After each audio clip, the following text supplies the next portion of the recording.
I think everyone retargets too much. I think they spend way too much on retargeting. A lot of the platforms already do a lot of retargeting for you, and you don't really need to retarget everyone from every platform. However, if you have a lot of different either agencies or different people running things, everyone will want to retarget because it's going to look the best. And it's always a way to get your CPAs down. Hey, what's up, guys, and welcome to Growth Mentors, the podcast where we share snackable growth hacks, strategies, and best practices in how to drive maximum marketing impact and grow your bottom line. I'm your host, Matt LeBlanc, and today we are talking about ad accounts. You've heard of best practices? Well, these are the worst practices. At Jump, we have been auditing hundreds of ad accounts over the past several years, and these are the most common red flags that we have found in the process. So if you are listening to this episode and anything that you're hearing is sounding familiar, it may be time to switch agencies, time to get an agency, or at least time to have a difficult conversation. So to do this is our on-site expert, my friend, your expert, Tom Murray. What's happening, Tom? Good to be back. How are you? Good to have you, Tom. So Tom, you yourself have been doing hundreds of audits on ad accounts, yes? That was one of the first things I did at Jump when I started 7 years ago. I would just probably do 3 or 4 audits per day. Wow. So this is a little bit of a passion of yours, I think, because you sort of jumped at this topic. I think this will be really helpful to a lot of people, but I think let's jump right in. Yeah. I think we're going to start with naming conventions. Yeah. So the first thing that you see whenever you open up an ad account is how things are just structured and how things are named. So in my current role at Jump, I run the analytics team, so I'm all about naming conventions and structure and how clean is the data. And the first thing you can see is the names messy? Like, how messy are they, right? Like, sometimes people have a convention, sometimes people just say ad 1, ad 2, campaign 1, they don't name it properly. So a lot of times that's the first thing you notice because it's literally the first thing you log into. That's the first thing that hits your eyes, right? So your first impression, which is always super important, is how messy are these names? You know, and the issue with this is if there's a bad naming convention or there is no naming convention, is it just means what is that time getting spent on doing? Like, if somebody has to analyze data, the data is not clean, it's not structured. Are they wasting a bunch of time trying to manipulate it to try and get to an insight? Not too sure. Also, if you have people coming into the accounts, you know, who aren't the people running the ads, they may not know what's even going on. Or let's say that person goes on vacation, someone has to cover for them. Whatever it might be, if things are not named properly, it's very difficult to understand what's actually going on inside the account. And so the way I like to think about it is, you know, if you went to a doctor's office and you walk in and everything's messy, dirty, there's tissues everywhere, the magazines are thrown around, like, would you trust them to give you a shot? Like, would you trust that that needle is sterile? Like, would you trust their medical advice? Probably not, right? Even subconsciously.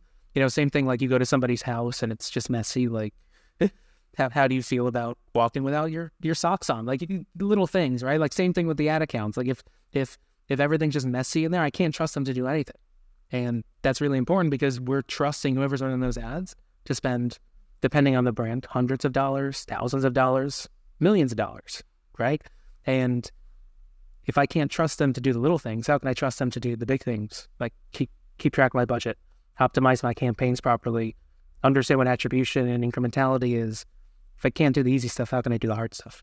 And I know I'm making a big leap between, like, if you name things incorrectly or poorly, it means everything else is probably in disarray, but it's usually the case. If you don't take care on the simplest things, how do I know you're doing it on the hard things? Absolutely. And Tom, we actually, you and I recorded a whole podcast episode specifically about naming conventions and really kind of breaking down how important they are and all of the sort of things that can go wrong and all of the money that can be wasted if you do not have the proper naming conventions in place. So if you want to check out that episode, just look in our Growth Mentors feed here for that. Tom, unless you have anything else, I would love to move on to UTM parameters. UTMs are also important. Similar, though, to naming convention is that they have a convention as well. So UTMs have to follow a very specific format in order to get proper insights. So a lot of people are using UTMs for things like Google Analytics 4, Shopify data, Adobe Analytics. Any site-side analytics tool or attribution tool likely is going to use UTMs to some extent. And most people just have very messy UTMs. They don't use the same UTMs across the same channel, even. They just kind of throw things together. And it's the second thing I check after naming conventions is, do they have UTMs? Because a lot of times if you're trying to build a dashboard to combine all the data together, those UTMs need to be present and they need to be consistent, but also they need to be accurate. And because they need to be accurate, that means there's a lot of manual input into UTMs. So we also want to make sure that they're dynamic instead of manual. And by dynamic, I mean a lot of the different platforms like Facebook, Google, and so on have dynamic parameters. And they have these like squiggly brackets. So like bracket, campaign.id, bracket. It looks very technical, but all that means is the platform then puts in the information into each of the strings of the UTMs for you. And I would say probably half accounts don't use them. Or if they do, they have 4 different versions of them, which doesn't help you because if they're not always consistent, you have an issue. So the main goal should be, how do we get all of the UTMs to be the same and consistent? Because anytime there's manual entry, you're running the risk of somebody typing in the wrong thing, putting the wrong character in. And then once you have data that's messed up from not having the right UTM in place, then you don't know when that happened. You don't know if it happened again. It could go on for 6 months. It can go on for 6 days, 6 weeks. You never know. And at that point, then you never know which data is good and which data is bad. But the dynamic ones at least make sure you're always putting the same string every time. So you know you have a good, like 99+% chance of that data being accurate. Whereas with the manual ones, 1 out of 10 might be incorrect. And the next thing you know, all that data is just not usable because it'd be very messy across the board. Sure.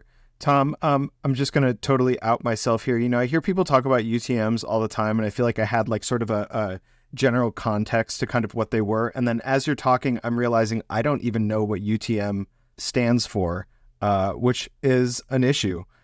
So I'm just going to go on a limb and say that I'm probably not the only person listening to you talk about this. Can you sort of break down UTMs just a little bit further for us? One of my favorite things to do when I onboard somebody is ask them what UTM means. Right. Because everyone thinks they know what it is, but I'm like, you don't even probably know what the 3 letters stands for. So I'm going to put this back to you, Matt. What do you think the U stands for? Since that's where everyone usually fails. Universal. You would think, right? Like universal tracking something is what people mostly get to. I Googled this specifically, and what I got was universal transverse Mercator.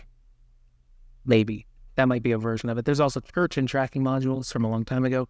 Either way, a lot of people call them a lot of different things, but they're very simple on the outside, which is at the end of a URL. So www.yourbrand.com. Sure. And then there might be like /shirts, right? That might be where you're sending somebody. At the end of that, you'll see something like $UTM_source equals Google, ampersand UTM_medium equals CPC, or paid search, paid social. And then you could have other ones, campaign content terms. And then you can make your own custom ones. But all those individual pieces can then be broken out into like a Google Analytics 4, Shopify, wherever you're pulling your data from. So you can figure out where did that click come from. So now I'll know if it's UTM source is Google, I know it came from a Google source. But then if it's medium CPC, I know it's from a paid Google source versus if it was medium equals organic, that's from like organic Google when you're just typing in the brand and you just click on the organic listing. And then campaign would have what campaign did it come from? Campaign 1, 2, 3, 4, who knows? And then you can go further. Which target did it come from? Which creative did it come from? Like you can pretty much stuff anything you want inside them. On Google, you could stuff if it's shopping or display, or if it's what keyword is serving it against. Is it mobile? Is it desktop? Like there's a lot of different things that you can put. It depends on the different channels. So on Facebook, I can see if it's a Facebook click or an Instagram click, or did it come from Audience Network, or was it from a reel or from a story? Like depends on the platform, but there's a lot of different parameters you can put. The more, the better, because then the more data insights and granularity you can get on the back end, as long as you keep it consistent. Because if it's messy, then you can't use it at all. So UTM's urgent tracking modules. Urchin, like sea urchin. Oh, urchin tracking modules? Do you see why this is so important to break down? I thought I heard it, and still I missed it. Well, that's great. Thank you for that. I will. Urchin tracking modules, something we should all commit to memory. Tom, I don't want to rush you along, but retargeting budgets. You've got a note in here about having them set way too high. This one could be its own whole topic in general, which is I think everyone retargets too much. I think they spend way too much on retargeting. A lot of the platforms already do a lot of retargeting for you, and you don't really need to retarget everyone from every platform. However, if you have a lot of different either agencies or different people running things, everyone will want to retarget because it's going to look the best. And it's always a way to get your CPAs down inside the platform themselves. So when I say inside the platform, I mean inside Facebook ads. If I'm retargeting, it's going to take credit for a lot of sales that happen. If I retarget those same people on Google Display, Criteo, wherever it might be, those same conversions happen. So what ends up happening is all three of those platforms will take credit for that same purchase, and none of them are incremental. All three may not be incremental, maybe only one is, but chances are the conversion would have happened anyway. So what I usually say is most people are actually spending way too much on retargeting. 5 years ago, the general rule was like no more than 30% spent on retargeting. If I had a choice, I'd probably say under 10%. Like if I have to physically dictate a budget for retargeting. And most of the time, the only reason why we split out prospecting and retargeting, and by we, I mean agencies in general, is because clients want to know how did those buckets do against each other? And the only way to do that is to break them out. When in reality, if I were running my own brand, I wouldn't even run a retargeting separate campaign. I might have some that are excluding some retargeting audiences, but a lot of times the platforms will still retarget for you, even if you tell it to exclude certain people, because it can't match every single person back. So you'll always have bleed. So if you're going to have some bleeding, you might as well just rip the Band-Aid off and just let it bleed, because retargeting is just a thing that marketers say, which is like, oh, they've been to the site, but they haven't converted. But to a normal person, you've either bought or you haven't bought. So like retargeting is still prospecting. It's just like they're a little bit further along, right? So like you breaking it out isn't really necessary in reality. And to have a big budget against it, chances are you'll try and spend more and increase it, and you'll just increase your own cost, but you don't need to. When in reality, your goal is to be, how far down can I push my budget on retargeting and still get the same quantity of conversions? Because that way you know, okay, I'm not overspending for the same people, because those audiences are small. So if you give it a big budget, the platforms will spend your budget because you're saying, hey, I have $500. I want to buy something. Okay, if you go to a car dealership, the first thing they tell you to do is not to tell them how much money you have to spend, because they will somehow find a car that perfectly fits that budget that you give them. Same thing with Facebook. If I say I have $500, Facebook's going to do a pretty good job to get that $500 from you. Whether or not they sell you a Honda or a Ferrari, that's up to you. But they may just keep serving ads, to spend your budget when you didn't need to do that, right? So most people probably can just cut your budgets in half. A simple test, honestly, if you just want to do a very down and dirty test, is whatever your retargeting budget is, cut it in half tomorrow, and then see if you see any difference in your overall conversions. And then if you see any lowering of conversions from that campaign, you'll probably see your frequency go down, but your purchases probably won't change, and your overall counts won't change either. And now you've either found money to reuse somewhere else, put into prospecting, profit it, put it back in your pocket. A lot of different places it could be better spent than on a retargeting campaign. I love it. You have laid down the gauntlet. So that is the challenge, guys. If you're listening to this tomorrow, cut your retargeting budget in half. Can you stomach that? Can you stomach that kind of risk? Just do it. Just give it a try. And if you are, if you're interested in hearing more about sort of tracking who should be taking credit for what performance you're getting, Tom and I have actually also done a whole episode about marketing incrementality recently that you can check out in our feed. And if you really want to hear about the essential medicine that you should be giving your brand, I think quarterly is what we've sort of boiled it down to. Tom, talk to me about low account history log changes. So this is the big one, and it's fairly easy to kind of see, which is, are the people who are running your campaigns, whether they're an internal person, an agency, are they actually physically making changes to your campaigns? Now, this has changed over the years, though. When I was doing audits 5-10 years ago, you would see a lot more changes than you see now, mainly because automation has become much bigger. So touching campaigns daily is not required or necessary or needed. So just because something looks like they haven't been touched in a couple of days, it's not necessarily a bad thing. However, I still see, and our team still sees when they do audits, things that haven't been touched for months. That's where you have issues, right? Like, there's a lot of people that will say, hey, don't touch your campaigns for 7 days. Like, give it a whole 7 days before you touch it. I actually agree with that. That's totally fine. Doesn't mean they're being lazy. It's because they're actually being smart and letting the system actually learn. Too many times the media buyers get in their own way by making a bunch of changes, and too many changes can also upset things. So there's also a fine balance, right? And there's no perfect one-size-fits-all rule, but setting it and forgetting it is not the best approach generally, even though one of my favorite infomercials of all time is literally the rotisserie chicken commercial where it's set it and forget it, and you just let the thing cook for a few hours. That's fine for cooking chickens. It's not good for ad campaigns or having agencies run your campaigns, because a lot of times then they're just not touching it. And then are you spending efficiently or not? And sometimes you could have a great product, you have a great ad. Maybe it doesn't need to be touched. Chances are something needs to be touched at some point, right? Whether or not you should increase the budget. Should I maybe change the bid to make it a little bit more efficient? Should I launch a new ad because this one might be starting to get stale? There's something to push. It may not have to push every single button, but chances are you can find one or two to push. So while if it's not broke, don't fix it. Sometimes usually you need some kind of touch. That's the point. Right. I feel like set it and forget it is almost never the right advice. I actually did cook a chicken in a crock pot this week. I set it and I forgot about it, and it quite honestly got a little dry. Tom, ads with bad performance are left on too long. This is sort of the same idea. Same vein, right? So obviously if you have too many ads running, you can have some ads just keep on going, right? So a lot of times we'll see when we do audits, 10, 20, 30% of the spend in the entire ad account is on one ad.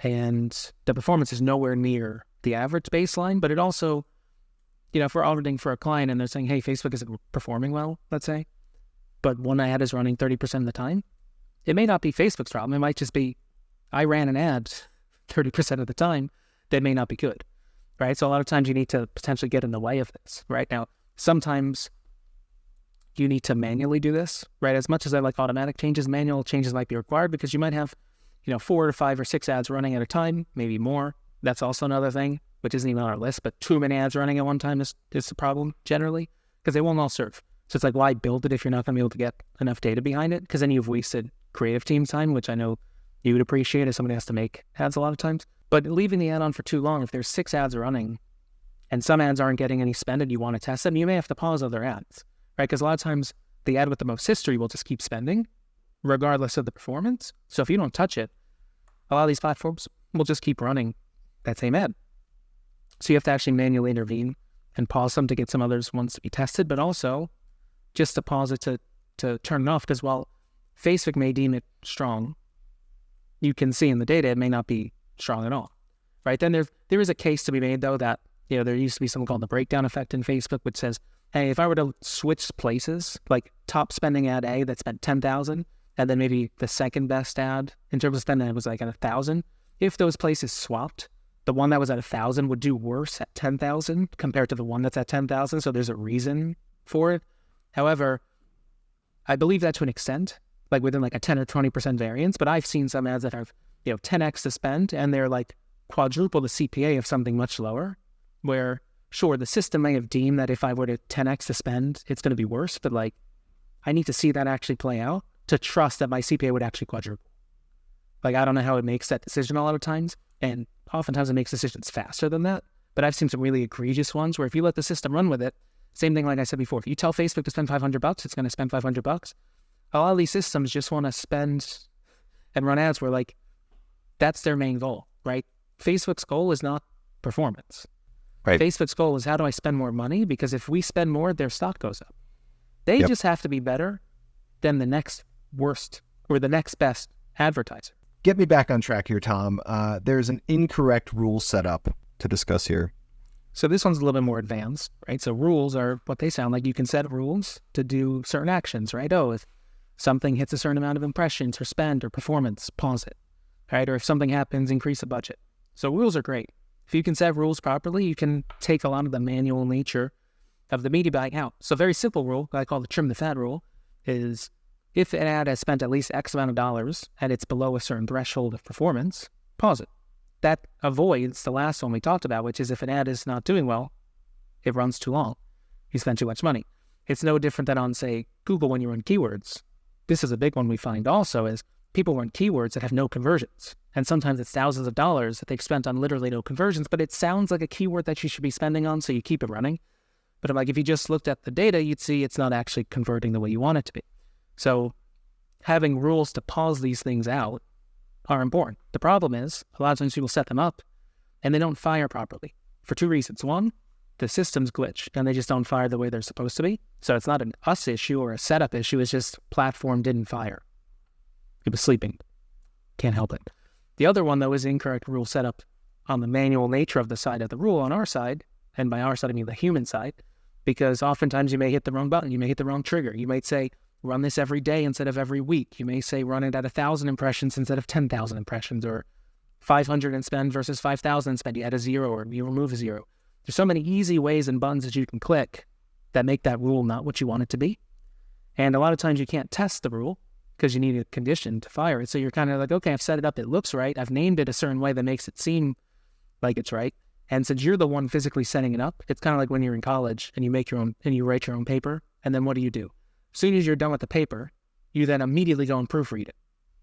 And you think it's fine because your brain thinks you're done. So it will not see any of the errors. Most times you make a rule, you don't go check it tomorrow. You check it right after you built it to make sure all the things line up.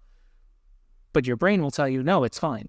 And then you have someone else check and you're like, there's like 4 errors in here. How did you miss these, right? You spelled all these things wrong. Same thing here. People don't check the rules. They just assume they set up and they work properly. So in reality, you need to trust but verify that they actually work. Test them on different kind of conditions first before you have your real one. Or if you know something might fire, then actually go manually check. Hey, I think it might have fired. Let me go check to see if it actually worked. Right? Like a good example is, I want to pause my ads on Saturday because I don't sell things on Saturdays because I have a call center.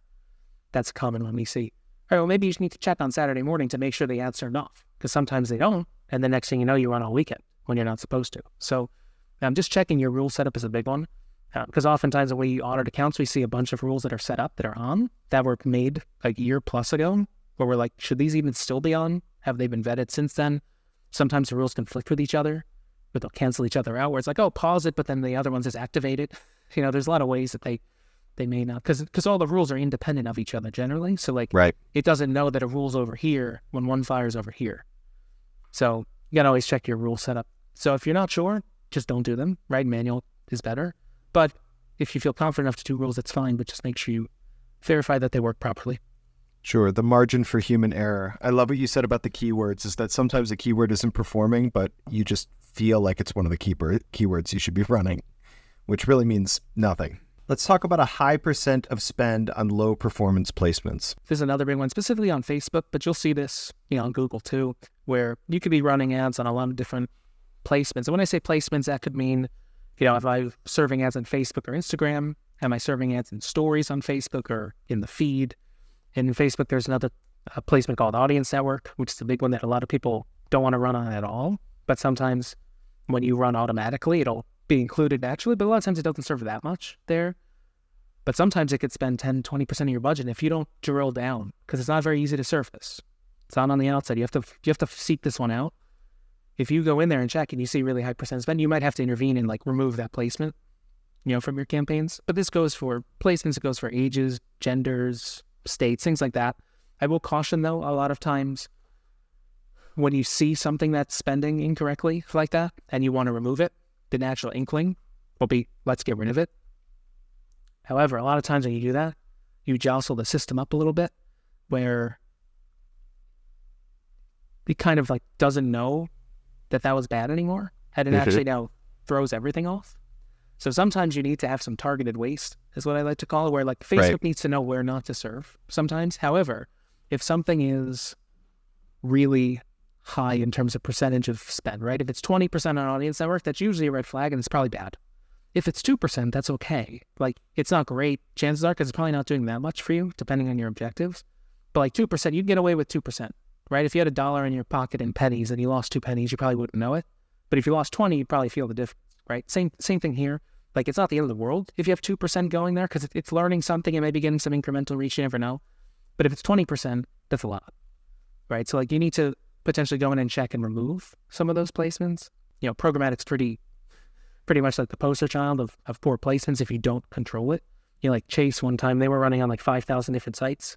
And then they did an audit of this and they moved it down to 400 sites. And they didn't see any difference in performance when they did it, because those other 4,600 sites were just low quality or not even real sites even, that were just specifically made to drive somebody to trigger increase in stats.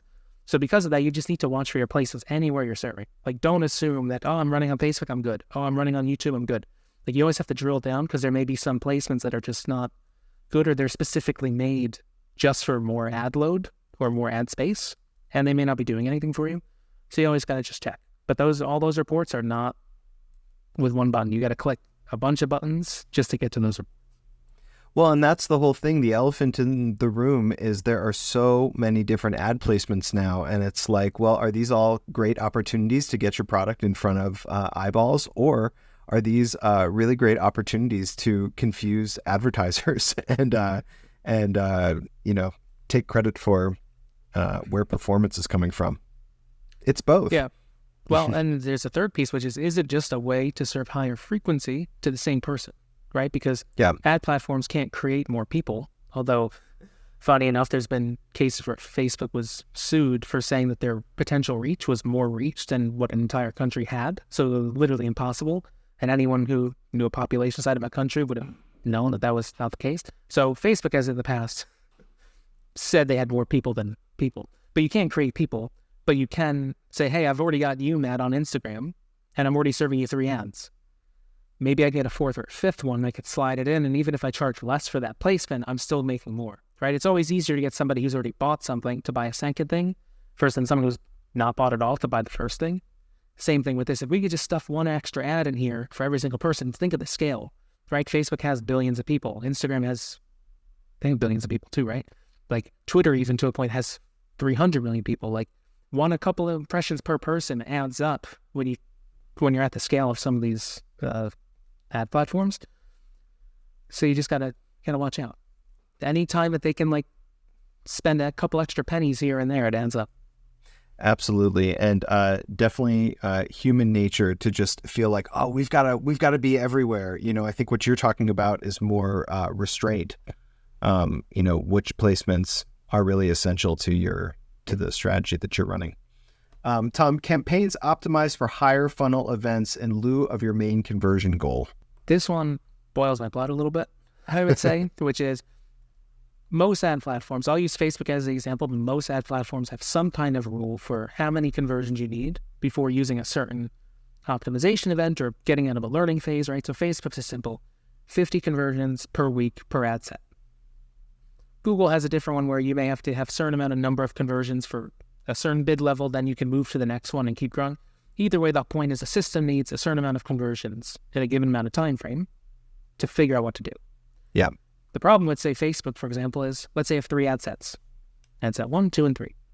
Now you need 50 conversions for each of those ad sets because even though those 3 ad sets are in the same campaign, they might be under the same roof. So imagine you're a teacher. The campaign is a teacher, and there's 3 desks, and each ad set's its own desk.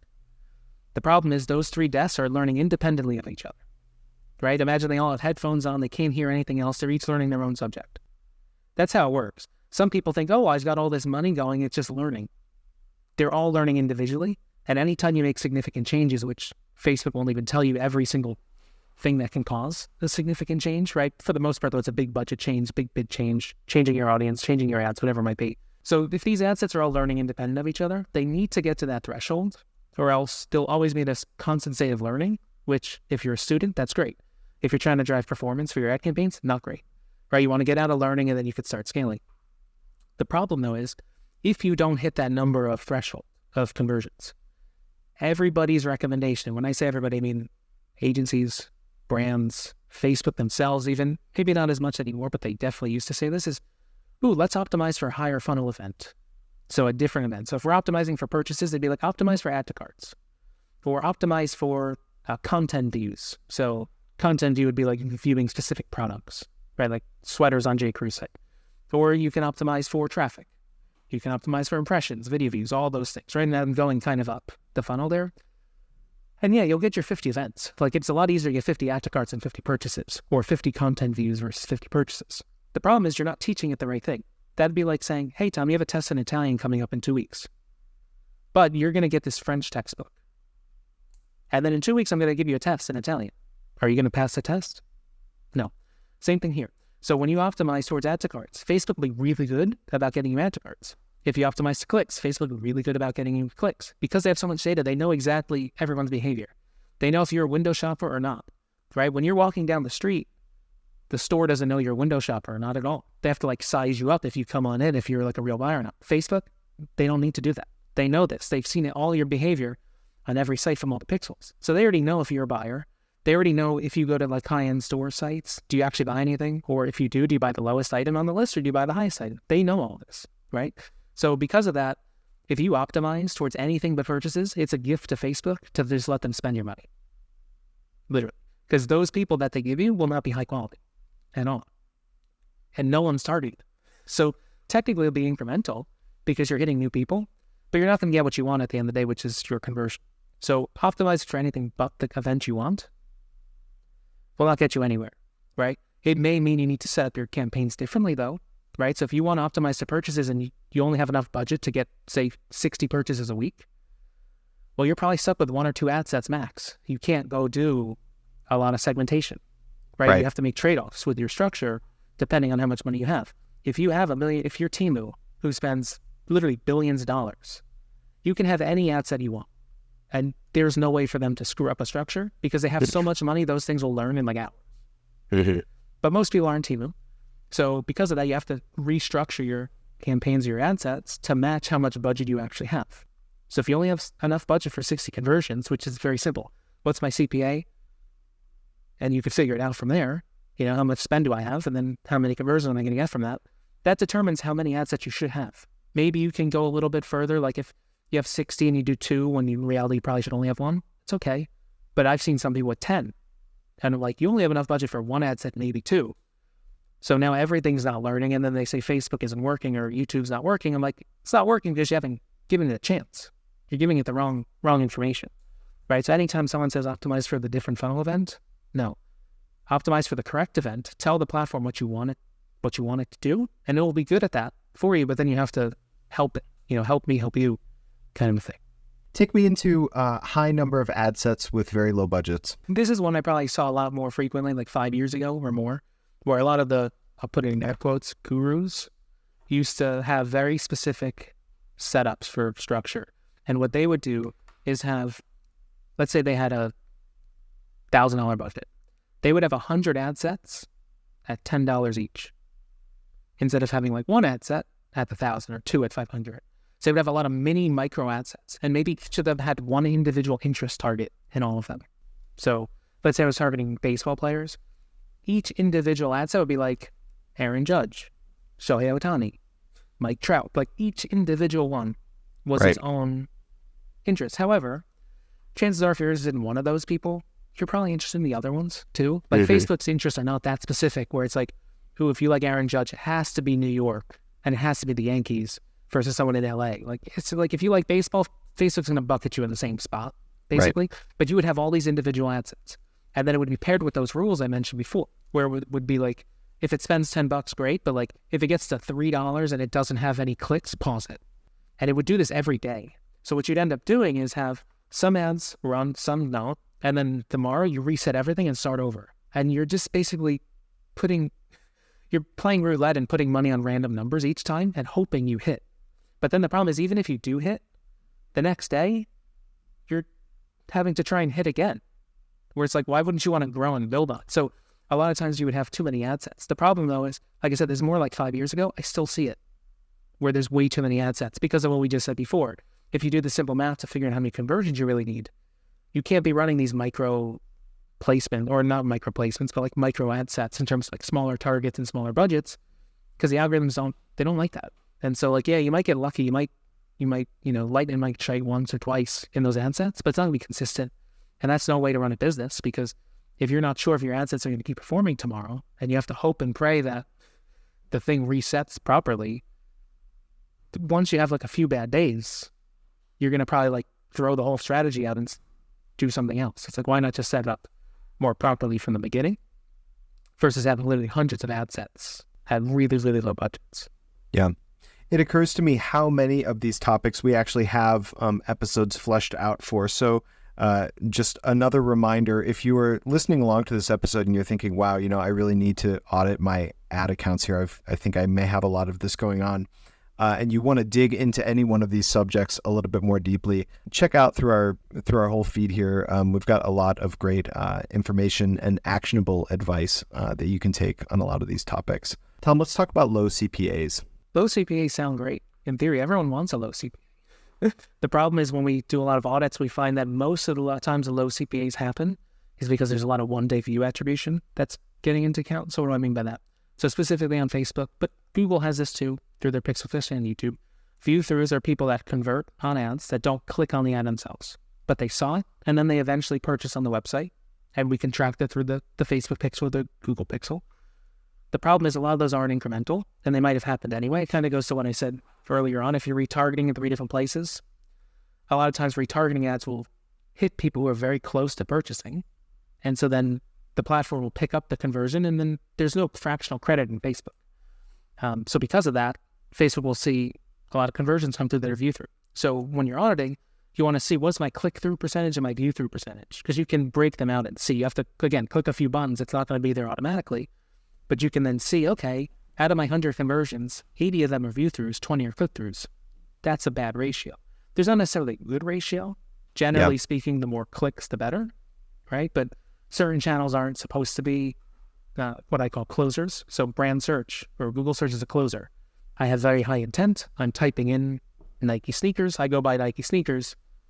That's a closing kind of channel. There's other channels that influence. And I don't mean like influencers, like a creator. I mean just some channels that just influence people to purchase, which could be Pinterest. Facebook's an influencer, right? Pinterest is a good one too. But Pinterest, I'd argue, is more of an introducer because Pinterest happens earlier on. So it's usually introduce, influence, and close is the 3 that I usually go with. So like Facebook can actually be any of the 3. It tends to be influence or introduce, not closer, but everyone tries to compare everything to closing because when you measure, you just care about where did the attribution come from.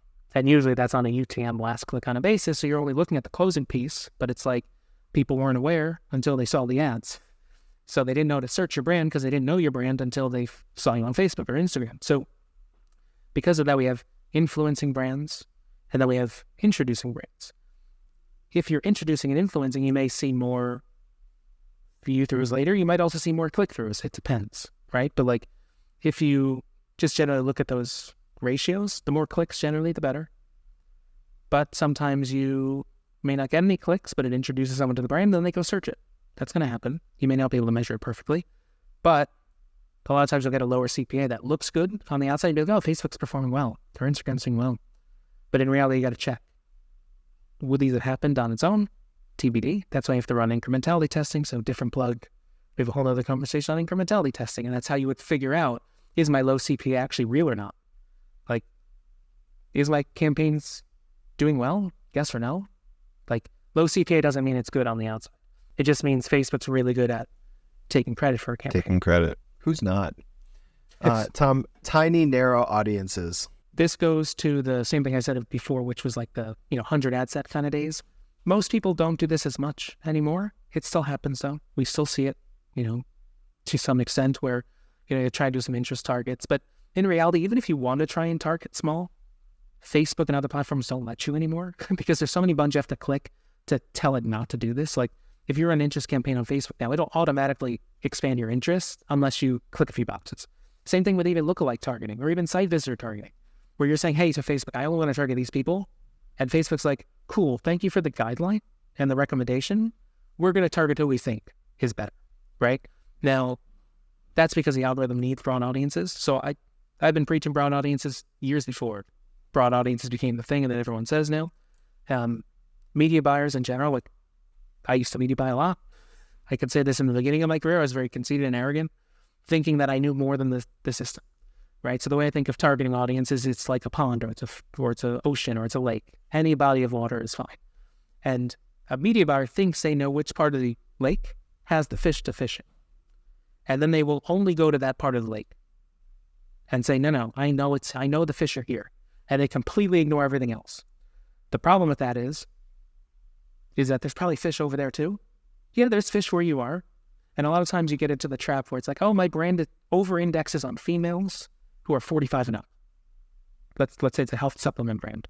Those tend to be women 45 and up, and 60% of the sales might be women 45 and up. Okay, what about the other 40% though? Like you still need to target men. You still need to target younger women. Are you telling me that just because 60% are 45 and up, that doesn't mean a 43-year-old woman wouldn't be likely interested in it? Like right. It's an arbitrary cutoff that we make because the ad platforms give you breakdowns at very broad ranges. Right. So like you still want to expand your search.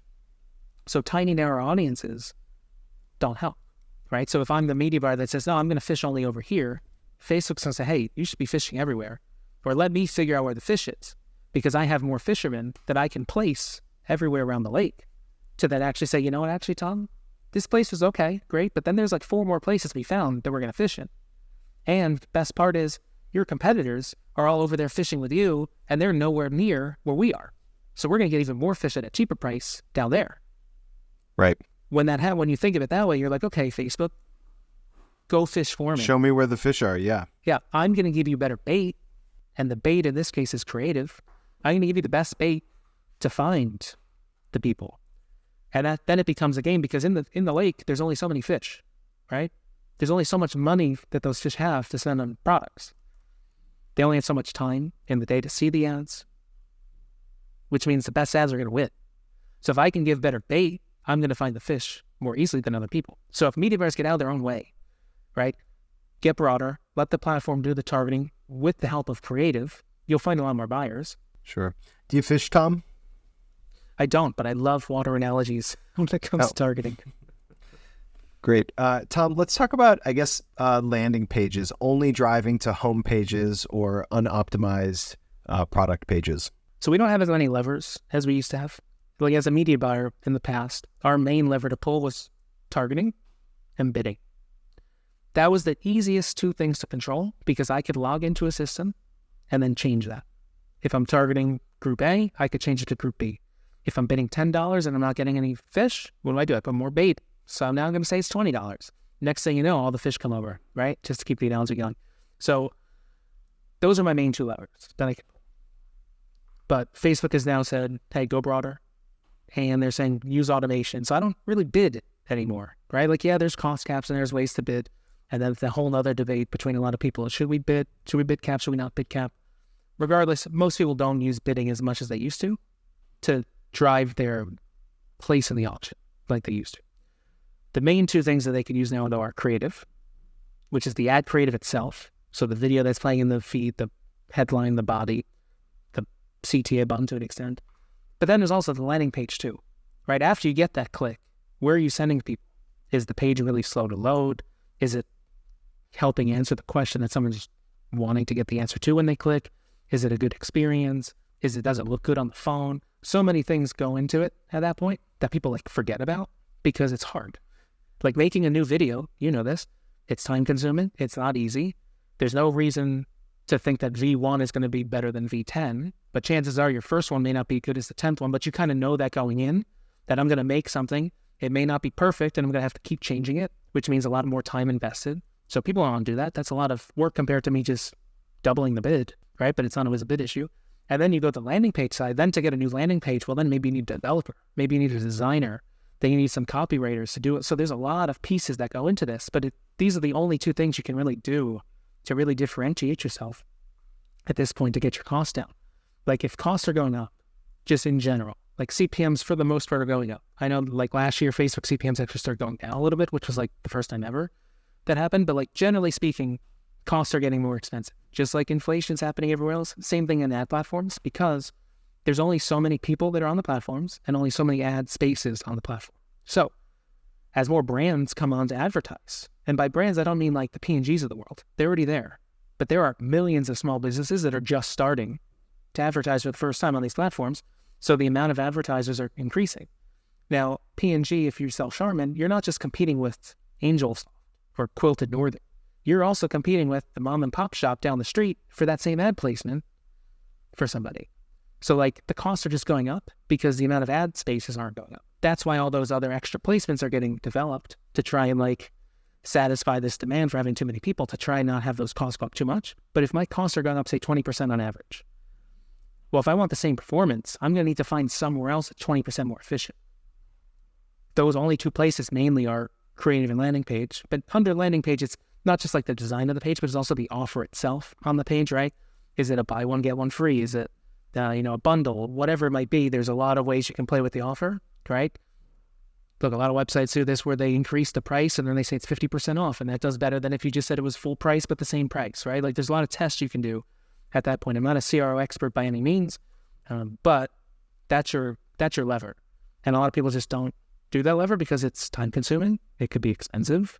It requires a lot of resources, but The people that are winning are the ones that are actually doing a lot of rapid creative testing, but also rapid LP testing. So a lot of people, though, are driving to the homepage, which is one of the worst experiences you can drive to because there's so many buttons, right? You land on that page, there's a navigation bar, there's all these things that aren't relevant at all to a user. There might be a carousel that everyone thinks is good in the front, but carousels are like never good on the homepage. Then you like scroll down, it's optimized for the desktop, but it's kind of looks bad on mobile. Then the pop-up always pops up saying, join my email list, join my text list for like 10% off. I'm like, I don't even know what you sell yet. Like, you're like overdoing it really quickly. It's like driving a homepage is like, it's too busy. There's too many things going on where it's like, just get me out of here, right? So a lot of people make optimized pages that have no navigation, right? They only have buttons that lead you to what you want them to do, right? Like that makes it easier. But again, you have to A, know to do that, and B, have the resources to do it, which is usually more than half the battle. But those are the two easiest ways to make your campaigns better. But most people are not doing that. And here is a pro tip is that optimize your landing page for mobile first. It is so common right now, but you've got less space there. So check out the mobile design first and then lay it out for a desktop. How about not excluding your purchasers? So a big goal for a lot of advertisers is getting new customer growth. And the problem, though, is kind of what we said before. If you tell Facebook to spend on specific audiences or any platform for that matter, it will find the lowest hanging fruit, which the lowest hanging fruit of any brand is their existing purchasers, which that's not to say you shouldn't be targeting them. Like, people are not as brand loyal as people think that they are in general for any product. Of course, you're going to say in your head, you already know like 2 or 3 products that you're definitely super loyal to. But for the most part, people are not loyal at all. And they just want to be heard in that moment. Like, if I need something urgently, and I normally buy brand A, but like I go and search and I find brand B, I'm usually okay with buying brand B as long as I know the quality's decent. So a lot of times if you don't exclude those people, Facebook will target them and other channels as well. But if you really want to focus on new customers, you need to be excluding, to the best of your ability, those customers that you have. And usually there's 2 ways to do it. Email list, so you export out the email list and you upload it to the platform, and then Facebook or other channels will match back all that information to figure out, okay, out of these 100 people you've uploaded, we found 80 of them on Facebook, so now we can exclude them. You didn't get all 100, but you got 80 out of the 100, so that's pretty good. And then you can also throw your pixel exclusion on top. So on Facebook, you get a 6-month look back, 180 days of purchasers. Other channels may have longer look back windows depending on the source, but that will then layer on top because you may only update that email list once a month, once a quarter. Like, it's a manual process unless you have an automated hookup, which there are some, but it requires some tools. So if you're only manually updating it once a month, well, what happens when you buy something tomorrow? You're going to get targeted still, right? But then if you add the exclusion from the pixel, that's a little bit more real time, that's updating usually every day or every couple of days, where chances are then you'll get excluded properly. So if you put both of those on top, you have the best chance at excluding your people. However, like I said before in the retargeting piece, it's not perfect. So you're still going to have some bleed, but it'll reduce it to the point where you'll at least hopefully make all of your ads go to more new customers or prospecting audiences, versus if you just don't exclude them at all. Facebook definitely will target these people, and those ad sets will actually look really good because it's just taking all the existing purchases, which it's not a bad thing technically, because like a purchase is purchase, money is money. I don't really care where it comes from a lot of times. But if you think that's a prospecting audience and it really isn't, you're going to have a blurred sense of the performance, and you may take the wrong insight away from it. So this is where it's like you should have these kind of exclusions on top of those, right? And then maybe you have a separate ad set that only targets the people you were excluding in the other one. And you send them maybe a different ad because they're your like super loyal customers or people you want to send different content to. You don't have to sell them. You don't have to educate them. A good example is, let's say you are a beauty brand. Beauty brands oftentimes sell skincare and hair care products. A lot of times, though, people only buy one of the two. They only buy the skincare, but they may not even know that there's hair care, or vice versa. Oftentimes, though, when you dig deeper into the data, one of my old clients that did this, they had a 7 times higher LTV for people that crossed over and bought both lines. So they bought skincare and hair care. They were 7 times more than people that only bought skin or hair. So what could you do with that information? Very simple. If I know I have all my buyers of skincare products who have never bought hair care, I'm going to just send those people hair care ads. I'm not going to send them all the stuff they're already buying. They already love my skincare products. I don't need to keep them on that. good. Keep buying that yourself. Maybe I'll send them some emails, with the newest skincare products we have. But then on Facebook, I'm going to blanket them with hair care ads, because if I could switch them over, it's well worth it. So that's where you can use, those audiences to still target them just with different ads. And then you can focus all your other campaigns on all the new customers as best as possible. Again, it's not perfect, especially with all the iOS and the tracking loss. Like, there are some people that are just going to get through, and you're not going to be able to perfectly exclude them. But if you're not, or if you're only excluding one of the two, or you're excluding like a 30-day list instead of like a max list, you're going to have a blurred sense of performance. And again, that also means you may not have as much incrementality as you think, because a lot of those people have bought from you before and they don't need as much. Sometimes they just need an email reminder. Hey, we have our sale this week. Come on back. That's all I need. A lot of times I don't need the ad to tell me. I just need the email that I'm already on. So you can have some incrementality issues too, where you think the channel is actually good when in reality you might be overspending by a lot just because you're not excluding people properly. So if you were listening to this and you find yourself guilty of any of these worst practices that we've been talking through, don't feel bad about it, guys. This stuff is actually really complex, and there are obviously layers to all of it. And the point that I keep going back to is that, you really need to have shrewd operators that are able to carry out the best practices for you. So with that said, if you are interested in exploding your own digital growth, you can get in touch with Jump 450 in the link below in the description. That is www.jump450.com. And this has been Tom Murray, the Managing Director of Data and Analytics at Jump. Tom, thanks so much for talking to us. And do not forget to subscribe to the podcast for more weekly episodes of Growth Mentors and secrets that you can steal from us. We'll see you next time.